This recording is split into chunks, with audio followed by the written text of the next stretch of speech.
সেটা হচ্ছে যে জেনপাসের দু তিনটে জিনিস তোকে ভালো করে লক্ষ্য রাখতে হবে। এরপরে হচ্ছে ওই যে রিফ্লেকশন মানে ইমেজ এটা একটা থাকে হচ্ছে মিরার ইমেজে, আর একটা হচ্ছে ওয়াটার ইমেজ। যে লজিক্যাল রিজনিং পার্টটা ম্যাথমেটিক্যাল বলে যে ইগনোর করে দেবো বা ইগনোর করে অন্য কিছু করব সেটা কিন্তু করিস না। এখানে মোটামুটি সিম্পলেস্ট পিওয়াইকিউই আমি দিতে দেখেছি, সুতরাং সেইগুলো যদি ভালো করে করিস তাহলে কিন্তু 20-তে 20 হবে। Hello students, welcome to PW Bangla. আশা করি তোরা সবাই ভালো আছিস। আর দুর্গাপুজোর মৌসুম চলছে অলরেডি, চারিদিকে পুজোর গন্ধ আর তার সঙ্গে বৃষ্টি।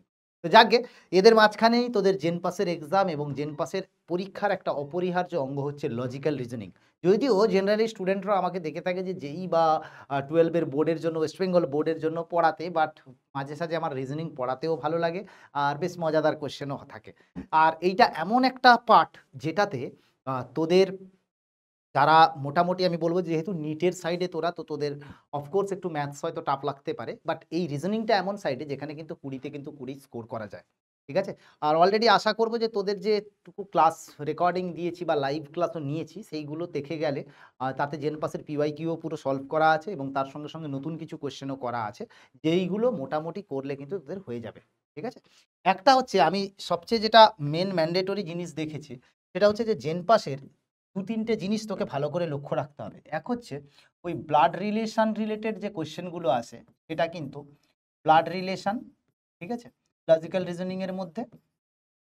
সেকেন্ড হচ্ছে একদম বেসিক ম্যাথ, মানে বেসিক ম্যাথ বলতে ওই ক্লাস 7-8 মার্কা যে কোয়েশ্চেনগুলো আসে, 7-8 স্ট্যান্ডার্ড বা 9 স্ট্যান্ডার্ডের অঙ্কগুলো, সেইগুলো একটু ভালো করে দেখতে হবে, বা আমি এখান থেকে 10 extend to 10। এরপরে হচ্ছে ওই যে রিফ্লেকশন মানে ইমেজ এটা একটা থাকে হচ্ছে মিরার ইমেজে, আর একটা হচ্ছে ওয়াটার ইমেজ মানে এরকম উপর থেকে ধরলে জলে যে প্রতিচ্ছবি পড়ে, মানে ধর এটা এরকম থাকলেও এটা এরকম হবে, সেই যে প্রতিচ্ছবি সেইওয়ালা জিনিসগুলো করে নিবি। ঠিক আছে? আর তার সঙ্গে থাকবে হচ্ছে পারফেক্ট স্কোয়ার, এই যে স্কোয়ার নাম্বার সেইগুলো একটু মুখস্থ রাখিস 1 থেকে 30 অব্দি, মানে 1-এর স্কোয়ার 1, 21-এর স্কোয়ার 441, 28-এ তোর 29-এর স্কোয়ার 841, তারপরে হচ্ছে 30-এর স্কোয়ার 900, এইগুলো কিন্তু একটু মুখস্থ রাখিস। ঠিক আছে? এরপরে হচ্ছে ডিরেকশন আর একটা হচ্ছে missing part of A figure. ঠিক আছে? লুডোর গুটিকে গুড়িয়ে দিলি, 5-এর অপোজিটে কোনটা থাকবে, ইত্যাদি ইত্যাদি, এইগুলো কিন্তু থাকে। এই জিনিসগুলো যদি মন দিয়ে করে নিস তাহলে কিন্তু মোটামুটি তোদের 20-তে কিন্তু 20 আসা উচিত। সবাইকে বলবো যে লজিক্যাল রিজনিং পার্টটা ম্যাথমেটিক্যাল বলে যে ইগনোর করে দেব বা ইগনোর করে অন্য কিছু করব সেটা কিন্তু করিস না। এটা কিন্তু ইনসেপারেবল পার্ট, মানে যদি ভালো র্যাঙ্ক করতে চাস, ভালো রেজাল্ট করতে চাস, তাহলে কিন্তু তোকে এই পার্টগুলো করতে হবে। যে ইম্পর্ট্যান্ট জিনিসগুলো আছে সেই ইম্পর্ট্যান্ট জিনিসগুলোও কিন্তু আমি বলে দিলাম, এইগুলো মোটামুটি করবি। সমস্ত পিওয়াইকিউগুলো লাইভ সেশানে করানোই আছে, এইটা ভেবে যে পরীক্ষা হবে অতি শীঘ্র এবং সেই জন্যই করানো আছে। তো লাইভ সেশান যেগুলো নেওয়া ছিল সেগুলো রেকর্ডেড ভার্সান, লাইভ সেশানের যে রেকর্ডিংগুলো আছে পিডব্লিউ বাংলা নিট চ্যানেলে, সেই রেকর্ডিং সেশানগুলো একবার রিক্যাপ করে নিবি পরীক্ষার আগে, বেশি টাইম ইনভেস্ট করতে হবে না।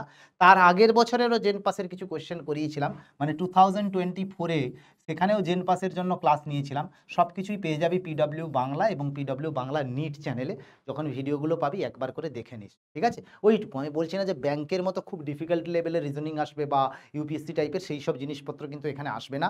এখানে মোটামুটি সিম্পলেস্ট পিওয়াইকিউই আমি দিতে দেখেছি, সুতরাং সেইগুলো যদি ভালো করে করিস তাহলে কিন্তু 20-তে 20 হবে।